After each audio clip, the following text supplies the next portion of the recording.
Twitch chat is spamming Molly. In-game chat is spamming Molly. So Molly for everyone. People asking who's casting. I'm Metis. I'm not Joe Miller. A lot of people are asking that in the chat again. Surprise, surprise. And the other guy alongside me is Stress. So hopefully that answers some of your questions as we are into the remake here on Picks and Bans.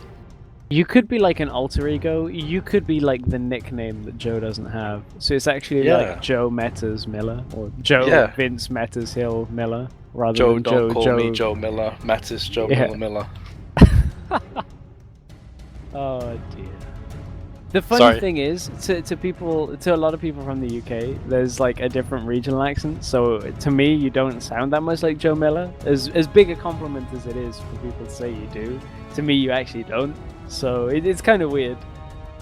Yeah, I mean, it's a strange one because as a caster you want to kind of stand out and be your own person, but at the same time Joe is such a good caster that it is a nice compliment that people would think that I'm similar to him. But as you say, I think it's a case that most English people realise that we're not that similar sounding. We're from around the same region in the UK, but we do sound quite a bit different, I think anyway. Yeah, I mean, you get the good compliments. I just get told I sound like Panky. Which, if Panky's watching the stream, he'll laugh about. Don't worry, guys. Me and Panky and Vince, we're all pretty good friends. So, all fun, all's fair in casting. When, love and war. Yeah, I was gonna say love and war, but then I didn't want to imply that I was either at war or in love with Panky. However, we're going into the break. Make sure you check out Esports Venture. Scroll down the page, click the link a little bit further down, put !bet into chat. You'll get a link over to Esports Venture where once our semi-finals are posted, you can bet on games for the semi-finals and grand finals here for the EUS Challenger Series. We're heading to a break, only a couple of minutes until we're in game number 2 between SK Gaming Prime up against Departed, game number 2 of this best of 3 quarterfinal series.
As I fell to the ocean floor, fading light through an open door, I saw myself rise with the water.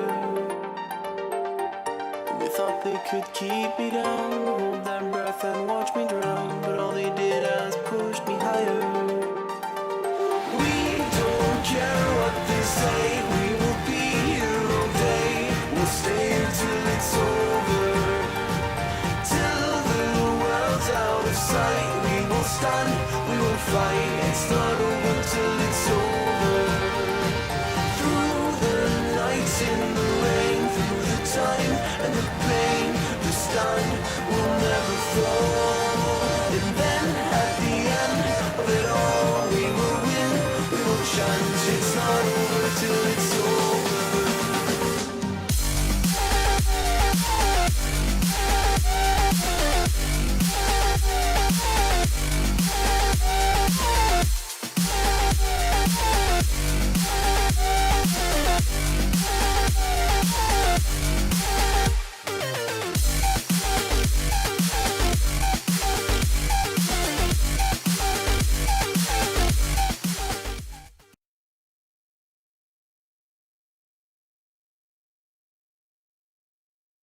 Hello and welcome back, ladies and gentlemen, to Chaos TV's live coverage of what could be the final game of the day between SK Gaming Prime and Departed. If you did miss the first game, it's currently resided a 1-0 for SK Gaming Prime, who took the first game very convincingly in the end.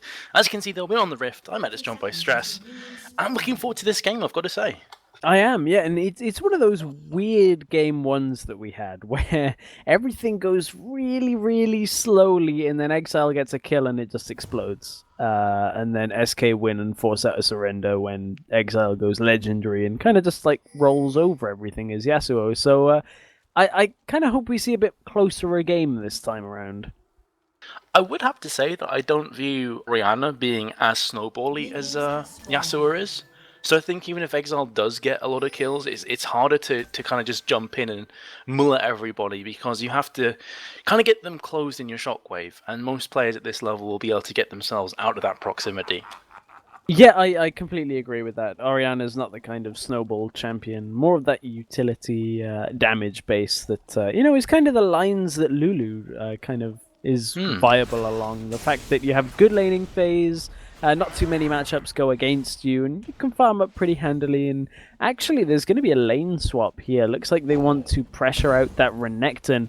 And of course, Shen going to just journey around the jungle for a little bit, getting some farm and experience from the jungle camps as well. Looks like they kind of have already read this as Renekton taking down those double golems himself. Yep, so both top laners are going to...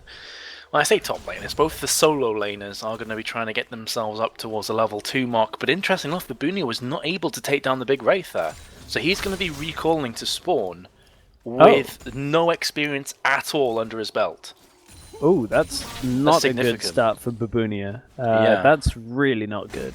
I mean, Renekton's forced back as well, but he has had the majority of the level from those double golems, so it's just a case of who gets to lane.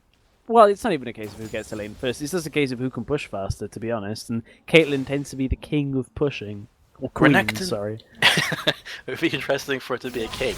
But regardless, Shen's going to be coming back to lane Stress with literally 0 experience under his belt. You can see that Perry is coming down as well. I'm hoping from SK Gaming Prime's perspective they don't go for a dive here. You don't really want to dive as Shen and Kha'Zix. And this is actually a really interesting conversation that I've been having with a couple of analysts for a couple of teams is, as a jungler, which lane do you go to in this 2v1 situation? Do you go offensively and go for the 3v1 situation for the tower push, or do you go defensively and go for the 2v1? And I must admit the general consensus is that if you want to be obviously the more aggressive and the more controlling team, you go for the 3v1. That's not what we've seen, but Mozilla is caught. Mozilla has Ignite taking down. He is going to be taking down their first blood for Morgana. Perm manages to survive as well from the tower attacks.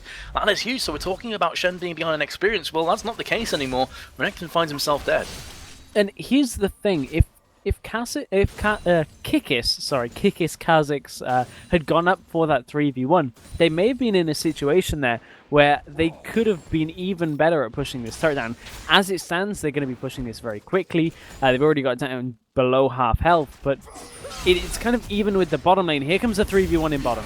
Yeah, they're trying to jump on Babooni, and this should be a comfortable kill in the end. Perry's taking quite a bit of damage from the tower. Is he going to fall to the minions as well? No, he's not. Chunking through and chugging through one of his health potions. That's a 1-for-1 trade overall, but this tower is very low. One more attack from that siege minion may have been enough to take that down. Remember, of course, the bottom lane towers have that added armor this early on into the game and will be taken down by SK just that little bit faster than the top lane turret is going to get taken down. I wonder whether Mozilla can actually call the Meek this wave down and prevent them from taking it, but he looks a little bit defensive. Well, he did dart in with the slice and the dice and was able to clear the way for now, but you can see Woolite and Perma still pushing this one very aggressively as that bottom tower has fallen. So can he buy up enough time for his bot lane to get into contention here? Doesn't look likely, although that is going to be Dart Binding landing. Meanwhile in mid, Oriana's flashing up red. Are they going to try and make a play here? Because Perma's pretty low on both hit points and mana as well. Perry round from the side will be flashing on in. There is the Dark Shield. I don't think it's going to be enough in conjunction with the barrier, however. Perry is still giving chase. Do they have the raw damage? Beautiful dart binding from Perry. I honestly thought that Woolite was a dead man walking, but he does survive. It did seem that way, but the barrier plus Black Shield that Morgana gave in Exile, ignited in the middle lane, will have enough with that shield to survive. Yeah, flashing as well from 6, looking to try and pick up that kill on NIQ, who also has already used his flash, so needs to be careful here. Not quite landing with the skill shot from 6. Man, that would have been a big kill if they'd have picked that up. But they've actually rotated their duo lane into the middle. They shoved hard in top to deter them from taking the turret. So I think at this point it looks like SK are just going to say, hey, look, that turret's taking so much damage that a small gust of wind is going to blow over our top turret. So let's focus down an alternative turret here with our duo lane, which I actually quite like in terms of game acceleration because Mozilla's doing a fine enough job in that top lane as it is. Yeah, he is starting to push the lane as well, so really taking the bull by its horns and trying to make some plays happen. Meanwhile, Exile has just been caught on the side from the Dart Binding, but they don't want to chase in on this one. And looks like Kikis is going to be evolving his Void Assault first. Yeah, so again, along the lines of what we saw this weekend from IEM on Kazakh's jungle, getting that Void Assault has the damage reduction, that extra tick as well of the ultimate. So yeah, I'm not surprised to see teams adapting this quick, but I'm happy to see it. Here comes the engage in the top. Woolite all by his lonesome. Remember that his summoners have been burnt in that previous engage, and Alan's doing a lot of damage, and the Piltover Peacemaker will be enough. 6 actually getting the last hit there with the auto attack, as blue buff will be going down to NIQ. SK have kind of started this game as they left off in the last one, to be honest. They have themselves a slight lead now on gold, but the story of this game really has been the rotating here from SK, and if they continue to do so, they will snowball this game through. They've got good damage down on that top tower already. They got a little bit of damage down on the middle tower, but really just the way that they're kind of controlling the pace of this game is very, very good for SK Prime fans. So it's going to be interesting for me here, Stress, to see how Kha'Zix progresses through in this game, because, of course, as you mentioned before, for the KT Rust Bullets, they did manage to make some big plays happen from Insec getting the Kha'Zix jungle and just obliterating players. I'm not sure if Kikis is going to have the same kind of impact in this game, though. He's a very strong jungler, but at the moment, it's going to be difficult for him looking forward to the later stages of this game, for him to jump in and blow somebody up. Oriana can get pretty tanky, Evelyn can get pretty tanky, and so can Renekton. Where's that reset going to come from? Is he always going to try and pop off Zavalian's Caitlyn? Well, it's not always about the reset with this particular style of playing Kha'Zix. Now, that is, of course, a really nice product of that, is that you do have good damage as well. You are a high priority target. It's more about soaking through a lot of the damage while being a high priority target. So look in the mid-game fights for Stand United to be used in advance of the beginning of the fight. So essentially, Babunia puts the shield onto Kikis as he ultimates and jumps in, rather than to save him at the end, because that damage reduction will apply to the shield as well, so it'll be far more difficult to kill Kikis as he jumps in. Looks like the melting pot is starting to bubble as top lane. We're about to kick off some action here, as a lot of members have rotated up there. Yeah, action is reaching a boiling point right now, but this tower will be falling. Binding lands on to Caitlyn. Here comes the Soul Shackles as well from Perm. Here's Evelyn from the side as well. They ought to be picking up this first kill. Ace and Hall goes through. Meanwhile, in mid lane, Gragas gets the upper hand on Orianna. So there's going to be Exile going into the Death Chamber. So action across the board. And now Babunia would have liked to have teleported in to give them the shield, but Mozilla has done a really good job of pushing in onto Babunia, and the gap between them was so close that one stun from that Ruthless Predator would have been a very easy pickup for Mozilla there. So, and there's a follow-up in the top lane. Apologies, didn't quite see that one. Yeah, it was just a case of Will Knight staying around for a bit too long. Very much reminiscent of his previous death to 6. And also Zavalian managing to pick him up, so a bit too aggressive. That being said, IQ and Kikis are able to pick up the mid tower. Yeah, and that's a big pickup there, because that's now 2 towers that have gone down in favor of Departed. They are, however, still behind on the gold lead, so will we see them even that up with some kills here in the middle lane? And IQ, still a quarter of the cooldown on his ultimate to go.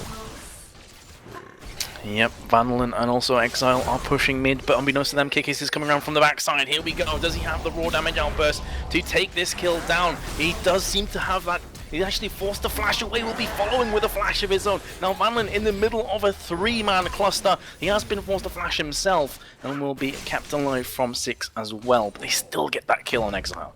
And there was so much damage that came out from Kikis there. Here comes the fight again. The re-engage from NIQ with the explosive cask will be enough to pick up Caitlyn with the Stand United from Shen as well, and somehow NIQ manages to survive by a slither of health. Both Parry and 6 are just going to run back to the Sanctuary of their own half of the map. However, this should leave Dragon pretty available. One of the important things about fighting a Kha'Zix, and it applies here once again, is this isolation damage that Kikis gets when his target is on its own, and Perm's going to use that Soul Shackle just to deter SK away from this Dragon, which they will secure. Well, Mozilla coming in after the Dragon was picked up, so he's going to be looking to try and get this kill down on Wool Knight right now. He has that Giant Spell, so he's very tanky for this stage of the game. Babunia will be falling down to Orianna, so it will be a kill for Dragon. Definitely worth it, I have to say, for Departed. Yeah, and Babunia actually hit a really nice taunt there just to deter Mozilla from chasing on there, but Mozilla goes right back to work down in that bottom lane, is going to be pushing through once again, and going back to that initial fight, every time that Exile tried to get away, he was isolated from Kha'Zix, so took extra damage, even though Kha'Zix, this early on in the game has decent damage from Elder Lizard, was taking even more from that Taste of Their Fear, and that happened in the second fight and in the third fight, that Kha'Zix was just finding isolated targets for extra damage. Yep, and he's going to be looking to do just the same in this game as well. Pings going down from SK Gaming Prime. They realise that Blue Buff has respawned, and were thinking for a few seconds there whether they wanted to go in and try and challenge that one away, instead opting to just back off and let Caitlyn get some farm. So they want Vanillin to be huge in this game. Already has a Bloodthirster, however, so does Lucian, so no great difference between the two AD carries. Yeah, and I wonder how that difference is going to continue to grow here, because typically Lucian's scaling is not quite the same as Caitlyn's. Typically Lucian requires that Trinity Force to be really useful in the middle game fights. I wonder whether Caitlyn's going to go for that so-called Legolas build, or the sniper build, whatever you want to call it, with the Bloodthirster into Last Whisper. Just be interesting to see the itemization here and see how that gap between the AD carries is maintained by SK, because SK had a lead, but they've kind of given it away over the last couple of minutes over their passages of play. Well, having a quick browse across the board here, there's Sunfire Cape already on Shen, so he's going to be pretty tanky. You can see that the rest of his team is starting to congregate around this bottom lane area to try and push this tower out. However, Six, Perry, and also Mozilla are in hot pursuit, trying to keep this tower alive, so it's going to be a 3-on-3 with both the mid laners coming down. Yeah, and if those mid laners do join in, I wonder whether it'll actually favor SK, because they're looking for a big shockwave, but if NIQ's here first, there is a ward, so they'll be able to avoid any kind of explosive cast out of the darkness here. I love that NIQ's waited round the side though, not showing his hand too early. Perry and himself bump heads, but nothing is really going to kick off just yet. 8 players situated this bottom lane right now. Tower is going down very low, sub 1000 health right now. You saw Renekton taking quite a bit of poke as well, but he does still have his Dominus available. But meanwhile, Caitlyn is just pushing the top lane by herself, does pick up the tower. And a big point there to make is that Departed wanted Babunia to teleport in down to the bottom lane and give them the advantage if they were to start and engage there. But really nice job out of Vanillan, putting a lot of damage down onto Babunia, made sure that even if he did teleport, he would either die before the teleport concluded, or would appear in the fight in such little health that all he would have given was that shield, and then would end up falling as he joined the fight. The tower goes in favor of SK in the top lane, goes in favor of Departed in the bottom lane, so the trade overall is fairly even there. Yeah, pretty even indeed, with a few players recalling as well. Lucian's got over 1.3k in his back pocket, Gragas with 1.4, but still going to be getting some more farm. And Lucian going for the Sheen next, so he's going to be building towards that Triforce that you'd expect. We are starting to see a few more Lucians going for Last Whisper second item, but Triforce seems to be the go-to. Yeah, we've seen a couple of different builds out of Lucian's actually, but nevertheless, Shockwave used in the middle. It was, but Gragas is going to be okay. Also used his Ignite in the process on Exile, so Summoner for Ultimate has been popped, but Evelyn now managing to get towards NIQ, forces him away, but doesn't want to carry on the pursuit.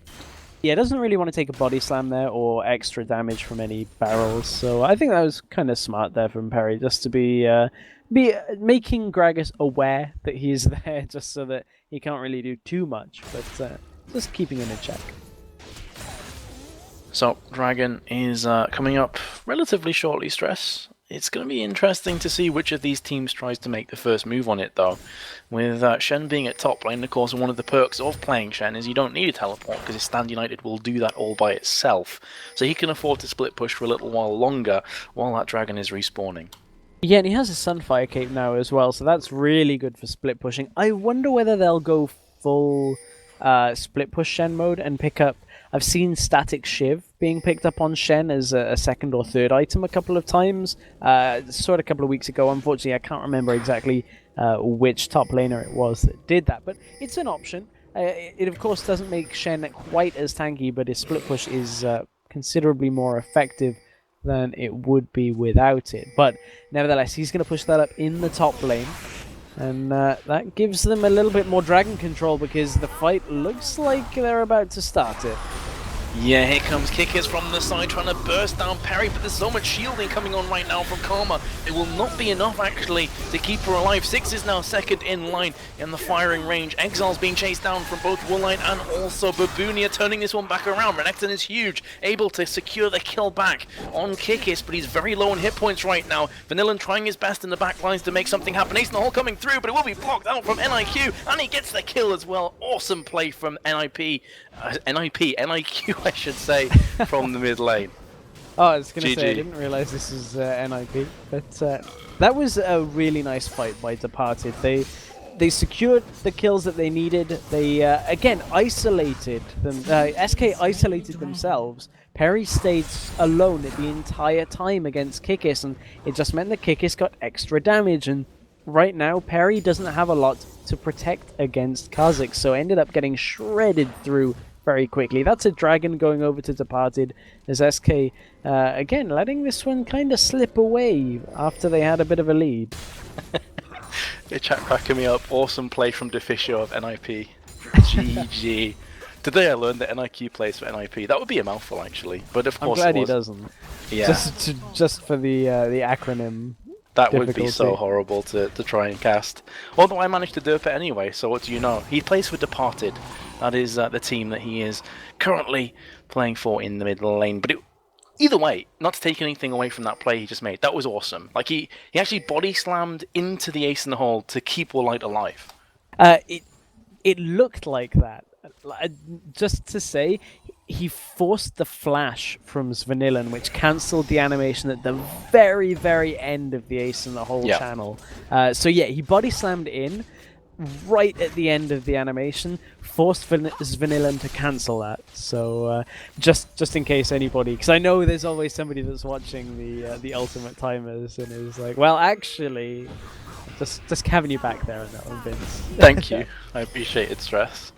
But yeah, I mean, either way, such good positional play, and it was a bit of a sloppy fight, I have to say, from both teams making a couple of errors in the mix. But 8-7 is the scoreline, just about 2.5k advantage in favour of Departed, who, remember, they have to win this game, Stress. They lost game number 1. If they lose this, they're out of the US Challenger Series number 20.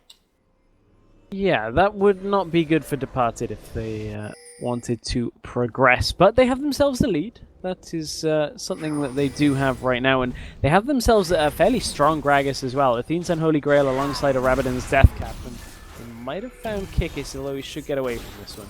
Yeah, he should be alright. Ace in the hole doing a chunk of damage, but Kikis was around 50% of his health. What it does do is buy them time for this middle turret. They've forced out the Gragas ultimate as well. They'll get this turret, so the use of an ultimate in exchange for the Gragas ultimate and a turret, SK will be happy with that. Yep, definitely. And it's going to be another objective in their back pocket. So this is a lot closer than game number 1. In game 1, actually, it was starting to round up around this time. It was a surrender vote around 21.5 minutes, I believe, Stress. So it's awesome to see Departed bouncing back here. Yeah, they had themselves this Kha'Zix composition that we discussed a little bit. Now, this is an adaptation on it. This now has a... Kikis has a Brutalizer, is the point I'm trying to make, which typically isn't this playstyle of playing Kha'Zix. The few times that it has been seen, it normally has been a Hex Drinker as a second item. So interesting that he's going for that added damage. I wonder whether that's a product of SK continuing to allow him to pick up kills from isolated targets. The reason you get Hex Drinker is because when you drop low, the damage reduction kind of essentially makes the shield twice as effective, almost. It's not actually twice as effective once you work the numbers out, but nevertheless you get a shield that has high damage reduction on it when using Void Assault, which of course is what Kikis has upgraded. It also now has the Leap evolution as well, so it's one of those things that I'm wondering how this Brutalizer is going to go, and whether that Null Magic Mantle is going towards Mercury Treads, or whether it's for Hex Drinker. I hope it's for the Hex Drinker. Now, speaking of tanky items that give you a bit more sustain in fights, having a quick look at Shen's build, Spectre's Cowl and Warden's Mail already. He is pretty big for this stage of the game. And also Vanillan opting for Phantom Dancer after the Bloodthirster. It's always very interesting for me to see how AD carries approach their build, because the majority of Caitlyn players at the moment will go for Static Shiv next. But that Phantom Dancer is going to give more damage output in sustained fights. Yeah, we actually saw in the previous game Caitlyn going Bloodthirster, Last Whisper, and then Phantom Dancer, so it's a bit of a different approach on the itemization way. And going back to Kha'Zix ever so slightly, of course, I'm not overlooking the Giant's Belt, which of course gives him the extra health, which the damage reduction applies to, but it's just a different adaptation on what we've seen in the build. It actually finished the Mercury Treads, which of course is going to give him the ability to survive some of that damage a little bit better, but he also, of course, is going to get tenacity in that one. Oh, and there goes the ace in the hole again on Kikis, just trying to weaken him. Dragon has about 60 seconds remaining on the respawn time, and you can see that some of the players right now for SK Gaming Prime, they're going to go ahead and recall before this inevitable Dragon fight kicks off, just to get a few more items under their belts. And that Dragon fight will be... I would imagine it's going to be one of the fights before Dragon, where you try and secure a pick. But it looks like Departed are going to be the ones securing the Dragon area to begin with.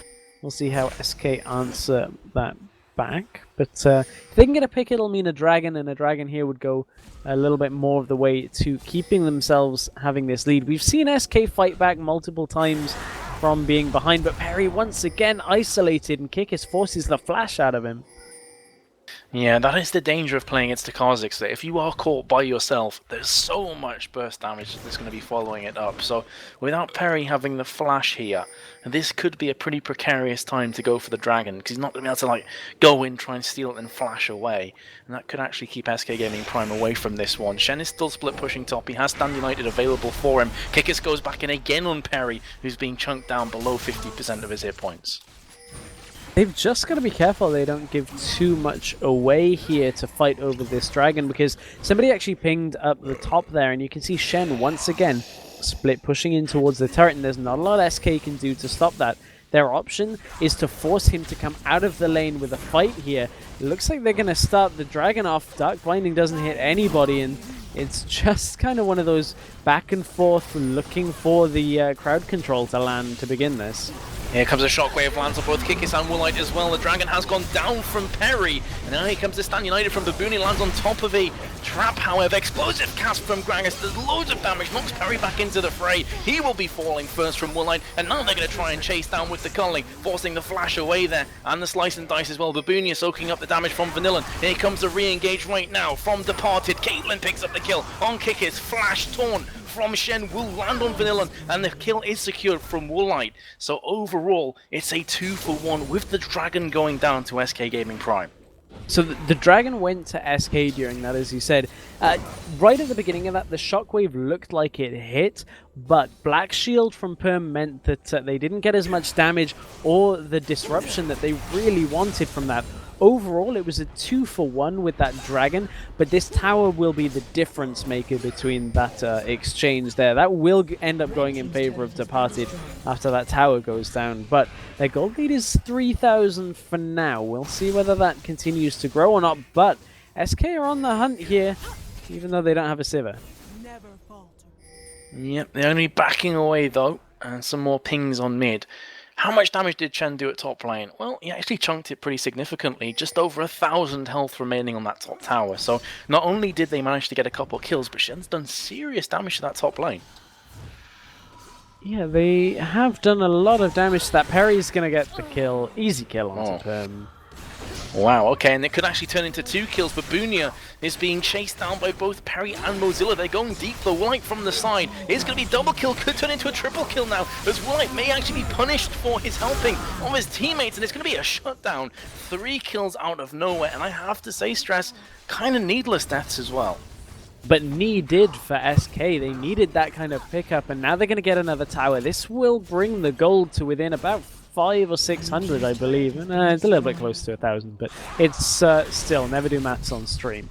But Kikis taking a lot of damage in that middle lane from Caitlyn. That's what SK needed. It gives them a little bit more pressure, gives them some more gold in their pockets, lets them finish up some important items. Randuin's Omen completed, Rabadon's Death Cap completed, so big pickups there. Yep, some big pickups, and the sway of this game has gone back to pretty much even right now. Just about 1,000 gold in it, which honestly at 27 minutes Stress is not a great deal. So you're starting to see some more items being built up around the board. Rabadon's Death Cap's been finished off from Orianna. Randuin's Omen as well from Evelyn. Interesting enough, going for like a tanky Evelyn, wanting to get in the fray and do as much as possible. I just have to feel like Departed have given up a couple of things, as you said, needlessly here. And it's something that we saw in Game 1 be their downfall, was they went for that dive behind the turret, and it really backfired on them. And I just hope that they're not going to do it again, because they've now let some even more important items. Caitlyn now has a Last Whisper as well. That means Caitlyn is going to do some serious damage during these team fights, and I just wonder, Departed have to regain control of this and take a firm control of it as well. I feel like this is probably where the synergy and the experience is going to shine through from SK Gaming Prime, because we've casted them quite a few times recently, Stress, and they've been on a tear. They got through to the grand finale of the Face It Invitational Challenger Series, and only narrowly got beat by Gamers 2, who by the way, are themselves a very, very good team. So the experience I have to feel is going to shine through. Departed are playing loose in the last 5 minutes, and if they keep going this way, the game can actually slip out of their grasp very, very quickly. And again, that's what we saw in game 1, was they gave stuff away, and then within 10 minutes the game was done. They were surrendering. So it's just a case of holding on. Now, let's take a look at the areas of the map really where Departed need to hold here. And Dragon is coming up in just over under 2 minutes. They've lost all of the towers in the bottom lane other than that inhibitor tower. So vulnerable points for them could potentially be, well, would potentially be these two remaining outer towers once Dragon has fallen, and they really need to secure some more objectives from SK to hold their lead, because objectively the game is even from a tower perspective, which typically when you've had a lead for so long is not a good place to be once you start losing that lead, because as soon as you start dropping kills, it means the objective game is going in favor of your opponents, and that's what we've seen from SK. They picked up kills and equalized. If they pick up more kills, they'll then pull further and further ahead in this series, and I don't know whether Departed's team composition is all that good for the late game when you look at it. They, again, don't have the best sieging potential. This is very similar to Cloud9 earlier. Lucian is a fairly short-range AD carry. They need to clear the wave very well and then engage on the turret. And that's not a problem that SK have got with a Caitlyn and an Orianna as well. They have good tower-pushing potential. Yeah, very good points there. Well, let's see who has the best dragon pushing potential right now into 6 feet under territory. 30 seconds remaining on the timer for the respawn. And right now you can see the SK Gaming Prime, they're trying to put the ward presence down. They're trying to win this ward war and secure that objective afterwards, because momentum has all been in their side right now. They want to keep that going. 15 seconds on Dragon. Everyone barring Shen is in close proximity. And that is a bit of a... well, it's not an issue for Departed. I was going to say it's a bit of an issue, but it just means that they have to initiate this with the time for Shen to get there with Stand United. Looks like here comes the fight. Oh, Mozilla is so tanky and doing so much damage as well. Shockwave comes down.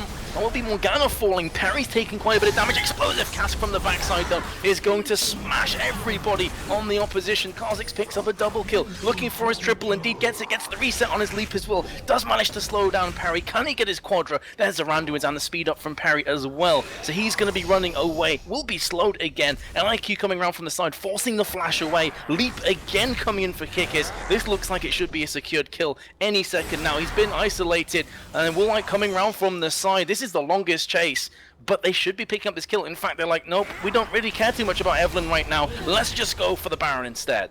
Yeah, and that's really smart decision making here out of Departed.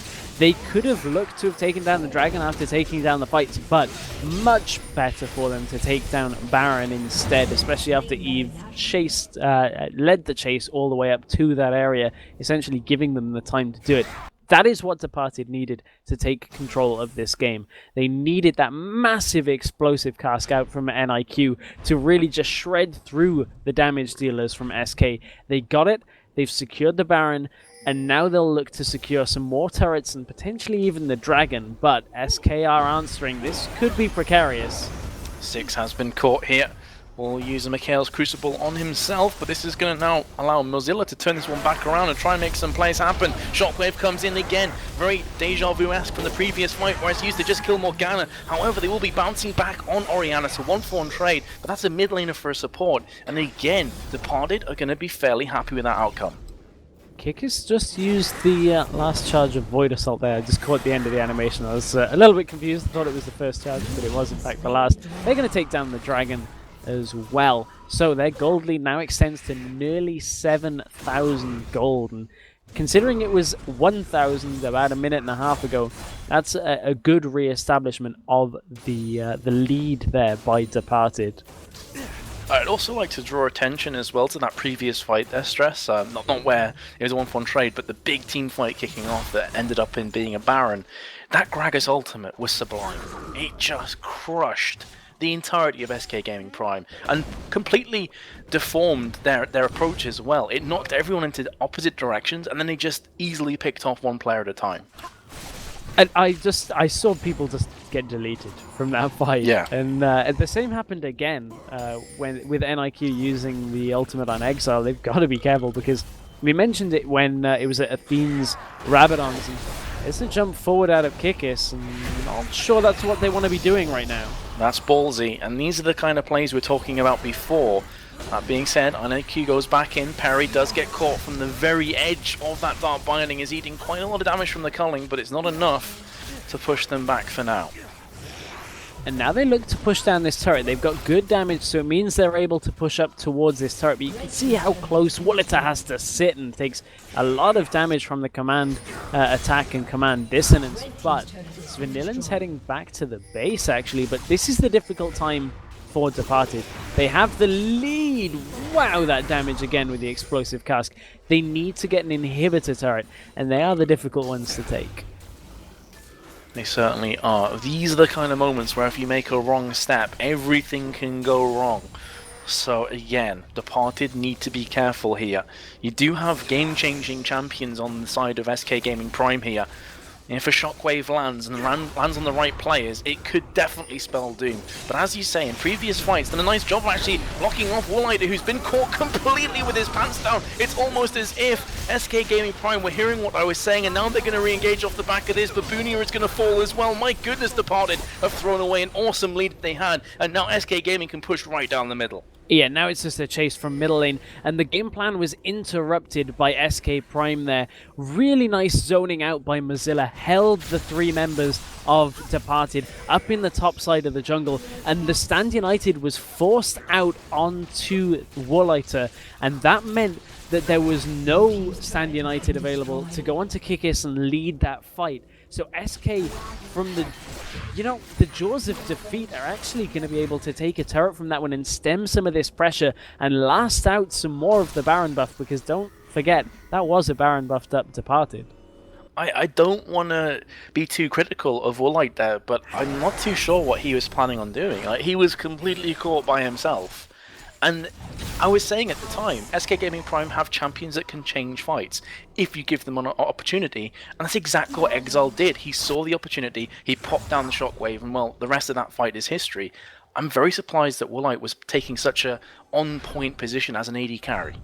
It's something that I've noticed out of Woolite a little bit more than I would like to see it, is he's playing these shorter range AD carries, which is fine. They have obviously their place in the meta. Lucian has been in the meta for oh so long because of his strengths in lane, but when it comes to these situations where it's really important to get a tower, you're forced forward into the fight, and you have to be patient. You have to let your team get a pick or open the gap for you to actually start being that aggressive, because it's not something you can afford to do on your own, and it's something that Woliter just every so often ends up stepping forward a little too much on. But that's going to give SK Gaming Prime so much confidence. They're like, okay, we were looking in a really bad position, but one slight misstep and we're right back in it again. And Woolite's probably feeling a bit down right now, honestly, because it's not the first time that we've seen it in this game. It's happened 2 or 3 times already. You got both Baron and Dragon respawning in about 1 minute 40. So until then, probably going to see quite a lot of farming unless one of these teams can get a pick.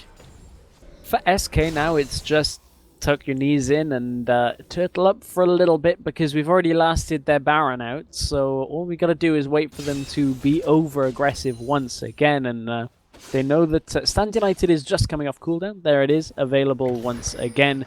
So now they have to do that 4-on-1 and try and prevent Shen from split pushing, but if they take too much harass here, they could be in a bit of trouble. I like this idea, though, from Departed. They're making the most of their composition. They're split pushing with Shen, someone will have to deal with him, and then if they want, they can potentially go for an engage with Gragas explosive casting someone back towards his own team. That being said, though, if they make another misstep, all of that goes out the window, and Caitlyn is doing a pretty nice job of pushing back this wave.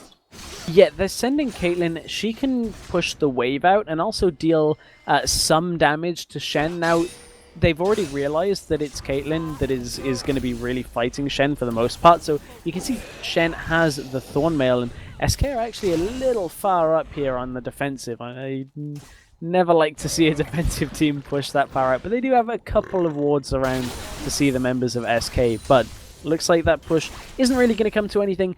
Baron is coming up. It's a bit too risky to really go for any kind of fight now unless you're certain you can win. I think something in the back of their mind, though, if you have a look, Stress, is they have no wards in the Baron pit. They have no wards around Dragon. So, as far as they're concerned, right now, Departed could be taking Baron down, and that's exactly what is happening. So they have to play a bit more aggressive now to get that ward down. Okay, now they have all the information they need, but what can they do with it? They're firing in a couple skill shots.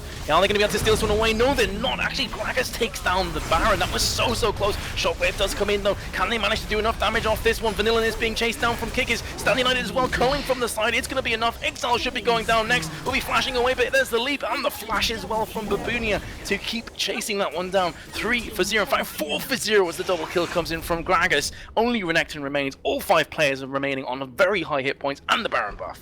And that was just a really well-worked fight by Departed. I have a feeling they should be able to close this game out from here, but they had to flash in from Perry to try and steal that Baron away.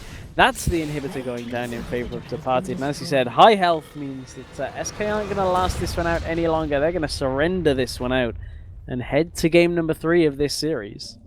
Yeah, Vision so strong in this current game, and it just shone through again there. Evelyn tried his best to just jump across Did Perry, but he's not able to steal it and end up dying as a result. Awesome game, I have to say, from Departed as well, because that first game